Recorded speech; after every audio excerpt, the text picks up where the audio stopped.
Hello everyone, this is Sanjeev Srivastava. Today I will discuss about a very important topic of chemistry. The name of this topic is resonance. It is very important because so many questions in class 11th, in class 12th as well as in your competitive examination, so many questions will come from this topic. The name of this topic is resonance. Okay, so let us start about the discussion of the resonance. Okay. Sometimes a single structure of a molecule or ion, single Lewis dot structure of a molecule or ion will not explain all the properties of a molecule. It means two or more structure will possess all the properties of the molecule, like ozone molecule. There are two Lewis dot structure of ozone are exist. This is structure 1 and this is second structure of ozone molecule. ठीक है, ये दोनों मिल करके सारी property को show करते हैं. Single structure is unable to explain 100% property of the ozone molecule. This is structure 1 and this is structure 2.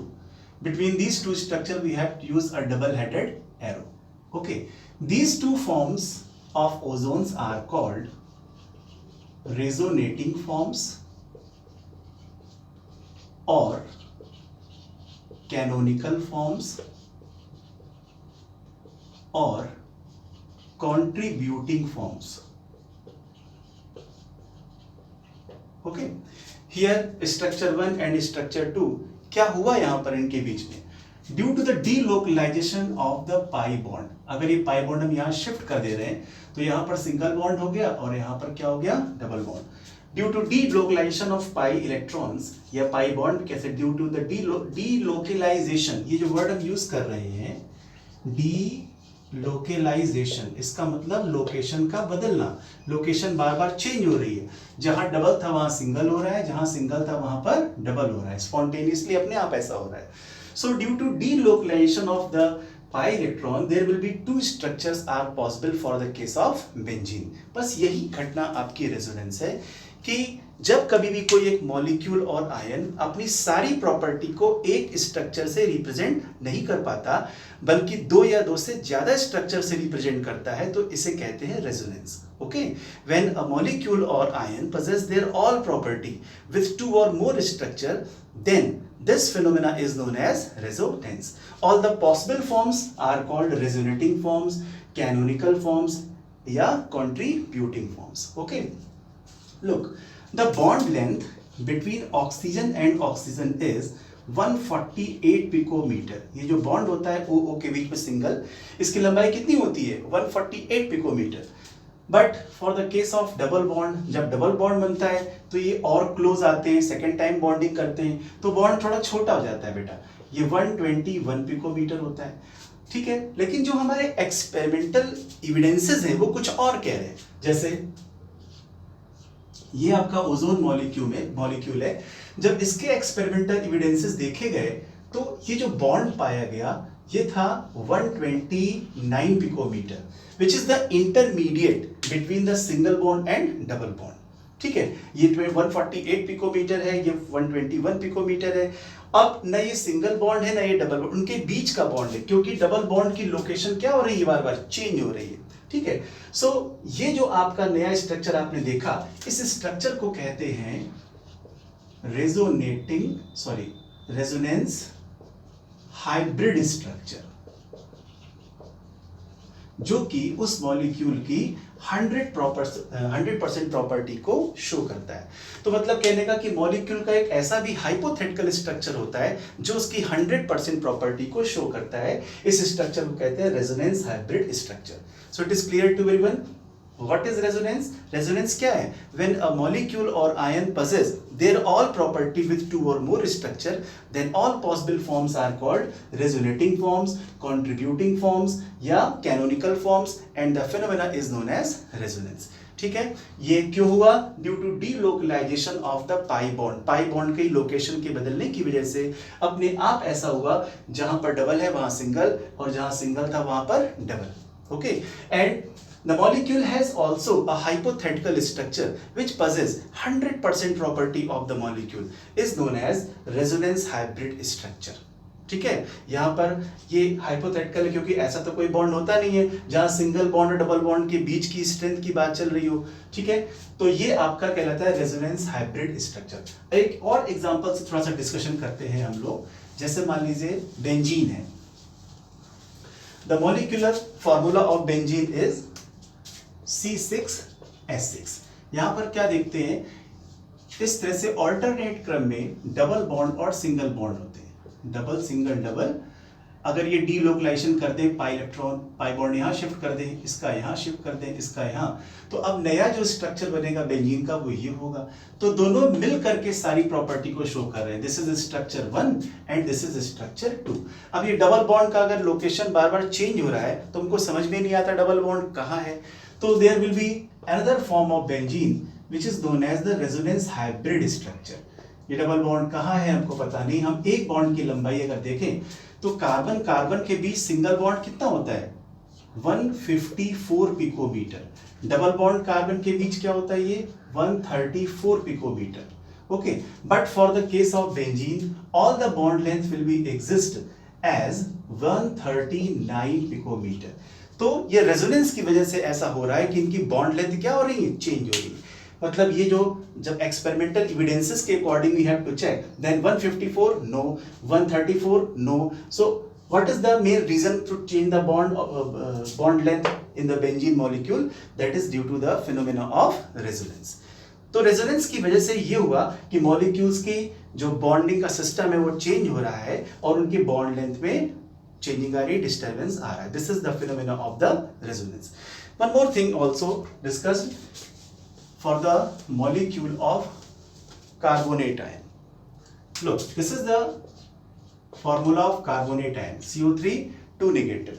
The structure of carbonate ion is this. There are 3 Lewis dot structures are possible for the case of carbonate ion. This is first structure, this is second structure. अगर double bond को यहाँ shift करते हैं, इसका delocalisation कर देते हैं, तो सेकेंड स्ट्रक्चर ये यहाँ डबल बॉन्ड आ गया and single bond is here. Okay, अगर फिर से डीलोकलाइजेशन कर देते हैं तो carbonate ion has also this structure. So आप देख रहे हैं this is structure 1 of carbonate ion, this is structure 2 of carbonate ion, this is structure 3 of carbonate ion. So single structure is unable to explain their all properties. ठीक है, अब ये double bond है कहाँ है मालूम नहीं है, तो इसको हम तीनों के बीच में लगा देंगे। मतलब डबल बॉन्ड यहाँ भी हो सकता है, डबल बॉन्ड यहाँ भी हो सकता है, डबल बॉन्ड यहाँ। This is known as resonance hybrid structure. जहां तक बेटा चार्ज की बात है तो how many total charges, 2 charges and how many oxygen here, 3 oxygen. तो इसके चार्ज को हम ऐसे दिखा सकते हैं -2/3, -2/3, -2/3 ऐसे भी दिखा सकते हैं, या हम डायरेक्टली इनको अलग अलग दिखाने की जगह पर एक साथ 2 नेगेटिव भी दिखा सकते हैं। This is called resonance hybrid structure of carbonate ion. Okay, so the definition is clear to everyone. क्या है इसकी डेफिनेशन? व्हेन अ मॉलिक्यूल और ion possess their all properties with 2 or more structure, then all possible forms are called resonating forms, contributing forms or canonical forms, and the phenomena is known as resonance. This is clear to everyone? Okay, अब इस resonance की वजह से क्या properties में changing आती है या कौन से मॉलिक्यूल ये घटना शो करते हैं, हम लोग जरा इसकी बात कर दें। ठीक है, सबसे पहली बात बेटा, what are the important conditions? हम कैसे जानेंगे कि मॉलिक्यूल रेजोनेंस शो करेगा या नहीं? Okay, the resonance in the molecule और ion is due to the delocalisation of pi electrons, delocalisation of lone pair, या कह दो due to the conjugation of lone pair. So there are some conditions about the resonance. First condition is lone pair conjugation. एक ये word नया आया आपके सामने, conjugation. इसको हिंदी में कहते हैं संयुग्मन। जब कपलिंग चेंज होती है एटम्स के बीच में तो उसके लिए वर्ड यूज करते हैं कॉन्जुगेशन। कैसे, इसका मतलब क्या समझिए। If A has a lone pair, A is linked with B with single bond and B is linked with C with double bond, तो अपने आप ऐसा यहां होगा कि लोन पेयर का डीलोकलाइजेशन हो जाएगा और this will convert into this, जहां सिंगल था वहां डबल हो गया और मॉलिक्यूल इस फॉर्म में आ गया। कहीं पर भी ये कंडीशन हो जाएगी तो डेफिनेटली वो मॉलिक्यूल रेजोनेंस शो करेंगे, मतलब उनकी प्रॉपर्टी एक स्ट्रक्चर से एक्सप्लेन नहीं हो पाएगी। जैसे मान लीजिए एग्जांपल के लिए लिखा है CH2 double bond CHCl, the name of this molecule is vinyl chloride. Chlorine has lone pair also. It is A. A is linked with B with single bond and B is linked with C with double bond. यहाँ delocalization of lone pair होगा और अगला structure क्या हो जाएगा? CH2 negative single bond CH double bond, इस पर क्या आ गया? Positive charge. This is structure 1 general और इसका पोलर स्ट्रक्चर हो गया। तो this phenomena is known as resonance बेटा। किसके लिए? Lone pair of conjugation. Okay, similarly the other condition of resonance is alternate sigma pi conjugation. Alternate sigma pi conjugation, अगर किसी मॉलिक्यूल में अल्टरनेट क्रम में डबल बॉन्ड और सिंगल बॉन्ड हो, A double bond B single bond C double bond D, यहां पर भी इस तरह से पाई इलेक्ट्रॉन्स का डीलोकलाइजेशन हो जाएगा, जहां सिंगल बॉन्ड था वहां डबल हो गया और जहां डबल था वहां single. This will converts into this form and finally this converts into this form. Interchanging of the electrons has been takes place. जैसे एग्जांपल के लिए CH2 double bond CH single bond CH double bond CH2। The name of this molecule is buta 1,3 diene. If conjugation has been takes place, then the second structure will be CH2 single bond CH single bond, negative charge and positive charge. This is also resonance. ठीक है, this is the second condition. If alternate double bond and single bonds are present, then resonance also takes place. Now let us start the third condition of the resonance. The third condition is pi electron conjugation. Pi electron conjugation. Sometimes A has a positive charge linked with B with single bond and B is linked with C with double bond. Then lone pair conjugation also takes place. Sorry, pi electron conjugation also takes place. तो ये क्या हो जाएगा? A double bond B C positive. इस form से इस form में जा सकता है, इस फॉर्म से इस फॉर्म में। This is also resonance. जैसे मान लिया हमने साइक्लोप्रोपेनिलियम आयन, दिस इज साइक्लोप्रोपेनिलियम आयन। इसको A मान लीजिए, A has a positive charge, A is linked with B with single bond and B is linked with C with double bond. यहां पर भी पाई इलेक्ट्रॉन्स का अगर हम डीलोकलाइजेशन हम कर दें तो क्या हो जाएगा बेटा? इस पर नेगेटिव, यहाँ पॉजिटिव डबल बॉन्ड बन जाएगा, पॉजिटिव चार्ज यहां हो जाएगा। It means this will convert into this structure. Okay, now if this pi bond shift from this carbon to this carbon, then you have to get another structure, this. So this is structure 1, this is structure 2, this is structure 3. So these are the three main conditions of the resonance: lone pair conjugation, pi electron conjugation, alternate sigma pi conjugation. So if a molecule possesses their all property with two or more structure, then all possible forms are called resonating forms, contributing forms or canonical forms, and the phenomena is known as resonance.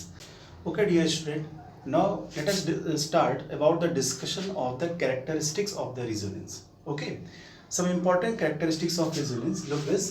The first is resonating structures are hypothetical and do not have real existence. Always remember this thing. Resonating structures are hypothetical and do not have real existence. ठीक है? Second point, the actual molecule has a single structure which is resonance hybrid of various canonical form. Generally किसी molecule की जब structures को पढ़ते हैं तो हम एक ही स्ट्रक्चर तो पढ़ते हैं और वो स्ट्रक्चर हम मान लेते हैं वो कौन सा है? रेजोनेंस हाइब्रिड स्ट्रक्चर है। ठीक है?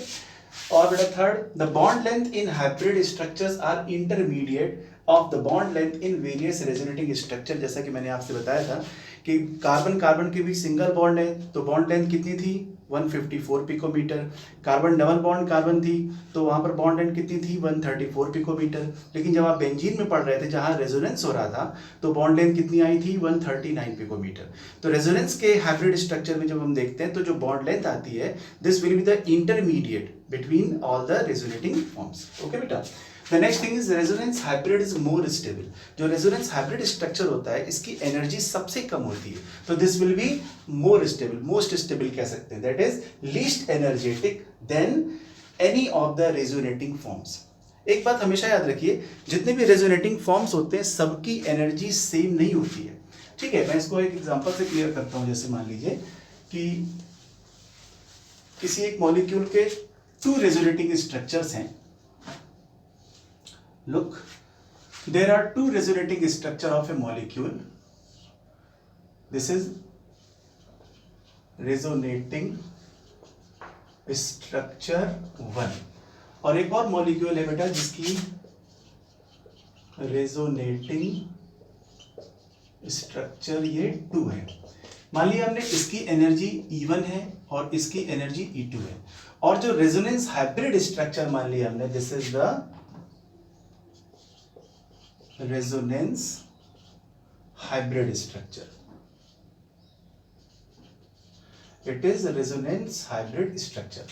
तो इसकी एनर्जी क्या है, सबसे कम है. किसकी, रेजोनेंस हाइब्रिड स्ट्रक्चर की. इसकी एनर्जी और जो मोस्ट स्टेबल रेजोनेटिंग स्ट्रक्चर होगा, जिसमें कि रेजोनेटिंग स्ट्रक्चर में जिसकी एनर्जी सबसे कम होगी, इसकी एनर्जी और रेजोनेंस हाइब्रिड एनर्जी का जो ये डिफरेंस आएगा, इस एनर्जी को हम लोग कहते हैं बेटा resonance energy.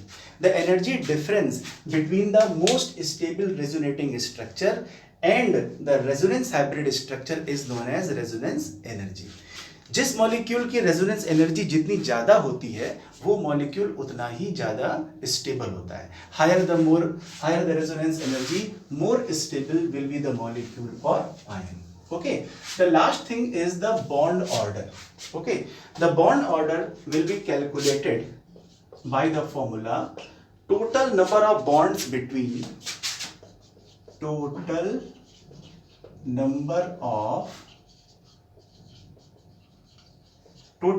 bonds between two atoms in resonating forms upon total number of resonating forms. Total number of resonating forms. जैसे मान लीजिए आप कार्बोनेट आयन का स्ट्रक्चर देखते हैं, तो कार्बोनेट आयन के ये 3 स्ट्रक्चर्स आप देखते हैं. स्ट्रक्चर 1, स्ट्रक्चर 2 और ये आपका कार्बोनेट आयन का स्ट्रक्चर 3 हो गया. ठीक है, देयर आर 3 स्ट्रक्चर. किसी भी एक ऑक्सीजन और कार्बन को चुन लीजिए. मान लीजिए हम इस ऑक्सीजन को चुन ले रहे हैं, इसको भी यहाँ स्टार लगा दे रहे हैं. ये इसको चुन लिया, इसको यहाँ स्टार लगा दिया. यही चीज इस पे भी. तो इस ऑक्सीजन और कार्बन के बीच टोटल बॉन्ड गिनिए. कितने बॉन्ड है, 1 2 3 एंड ये 4. टोटल बॉन्ड कितने, 4. तो total number of bonds between 2 atoms in a resonating form. इस रेजोनेटिंग फॉर्म्स में इस ऑक्सीजन और कार्बन के बीच टोटल बॉन्ड कितने हैं, 1 + 1 + 2. तो बेटा इसका बॉन्ड ऑर्डर क्या हो जाएगा, 1 + 1 + 2 upon total number of resonating structure. Total structure कितने, 1 2 एंड 3. तो बेटा ये कितना हो जाएगा, 4/3. इसका मतलब 1.33. मतलब effective bond between carbon and oxygen in the carbonate ion is 1.33. Always remember this thing. If a molecule or ion possess the property of resonance, it will be more stable than the molecule which do not possess the phenomena of resonance. जो molecule resonance show करते हैं बेटा, उनकी stability बहुत ज़्यादा होती है उनसे जो ये घटना show नहीं करते हैं. So many physical and chemical properties of the molecules will be affected due to the phenomena of resonance. हम आपको जब ऑर्गेनिक का रेजोनेंस पढ़ाएंगे वहाँ पर कई सारे एप्लीकेशंस बताएंगे. जैसे हम आपको एक एप्लीकेशन डिस्कस कर देते हैं, इससे आपको इसकी इंपॉर्टेंस के बारे में पता चल जाए. ओके, लो आपके पास 2 एमीन है. मान लीजिए this is ethyl amine. This is the molecule of ethyl amine. इसे आप एलिफैटिक एमीन कहते हैं. एक और मॉलिक्यूल है C6H5NH2. This is phenyl amine या इसको हम एनिलीन कहते हैं. तो तो both are Lewis base because both have a tendency to lose lone pair. इन दोनों के पास एक फ्री लोन पेयर है, दोनों ही लोन पेयर को लूज करने की टेंडेंसी रखते हैं। अब मान लीजिए हम आपसे पूछें which is the stronger base, इन दोनों को अगर देखें तो दोनों के पास लोन पेयर है, मगर इनमें से ज्यादा स्ट्रॉन्ग बेस कौन सा है? बेटा ज्यादा स्ट्रॉन्ग बेस वो होगा जिसका लोन पेयर आसानी से अवेलेबल होगा, ठीक है। अब मान लीजिए इथाइल एमीन है, तो इथाइल एमीन का सिर्फ एक ही स्ट्रक्चर पॉसिबल है, CH3 CH2 और NH2। मान लीजिए किसी इलेक्ट्रोफाइल की बात करें जिसको इलेक्ट्रॉन चाहिए, इलेक्ट्रोफाइल मतलब इलेक्ट्रॉन लविंग स्पीसीज, जिसके पास इलेक्ट्रॉन्स की कमी होती है, तो उसने इस पर अटैक किया और उसका लोन पेयर आसानी से एक बार में मिल गया बेटा। तो ये बहुत ही कैसा बेस हो गया? स्ट्रॉन्ग बेस हो गया। कंपैरेटिवली अगर बात करें तो ये स्ट्रॉन्ग बेस हो गया। लेकिन अगर हम एनिलीन की बात करें तो एनिलीन का स्ट्रक्चर क्या है? देखिए NH2 दिस लोन पेयर। अब यहां देखो रेजोनेंस की कंडीशन फॉलो हो रही है, loan pair conjugation. A is linked with B with single bond, B is linked with C with double bond. अगर ये बेटा अपने इस लोन पेयर को शिफ्ट करेगा यहां पर, तो आप क्या देखेंगे? जहां पर सिंगल बॉन्ड था बेटा वहां पर क्या आ गया? डबल बॉन्ड, इस पर पॉजिटिव चार्ज आ गया और ये लोन पेयर उठकर कहां चला गया? नीचे, डीलोकलाइजेशन हो गया। फिर से कंडीशन आ गई, A has a lone pair linked with B with single bond, B is linked with C double bond। तो बेटा इसका अगला स्ट्रक्चर क्या आ गया? लोन पेयर अब आपका यहां आ गया और ये एक नया स्ट्रक्चर पॉसिबल हो गया। फिर से कंडीशन चेंज हुई बेटा, फिर से इसने इसको दिया जैसे इसने इसको दिया था, तो अब इसका अगला स्ट्रक्चर क्या आ जाएगा? अगला स्ट्रक्चर क्या आ जाएगा? NH2 पर पॉजिटिव चार्ज और ये अब लोन पेयर आ गया आपका इस जगह पर। तो आप देख सकते हैं कि एनिलीन के बेटा कितने स्ट्रक्चर पॉसिबल हो गए हैं? 4 स्ट्रक्चर्स पॉसिबल हो रहे हैं। तो अब एक इलेक्ट्रोफाइल जब उसने इस पे अटैक किया तो लोन पेयर भाग गया यहाँ पे, यहाँ अटैक किया लोन पेयर भाग गया यहाँ पे। तो लोन पेयर स्टेबल नहीं है, ये क्या कर रहा है? इसका डीलोकलाइजेशन बार बार हो रहा है, इसकी पोजीशन फिक्स नहीं है, तो ये आसानी से लोन पेयर को लूज नहीं करता। तो याद रखिएगा, जो मॉलिक्यूल रेजोनेंस शो कर देते हैं कंपैरेटिवली उनकी स्टेबिलिटी ज्यादा होती है उनसे जो ये फिनोमेना शो नहीं करते। ओके, तो मैंने पूरी कोशिश की बच्चों आपको समझाने की रेजोनेंस क्या है, और इसकी बहुत सारी एप्लीकेशंस हैं। जब आपका सेकंड वीडियो इसका बनाऊंगा ऑर्गेनिक में, तब मैं आपको रेजोनेंस की और प्रॉपर्टीज के बारे में बताऊंगा। बट याद रखिए, it is very important topic, इसको अच्छे से पढ़िए। Thank you very much.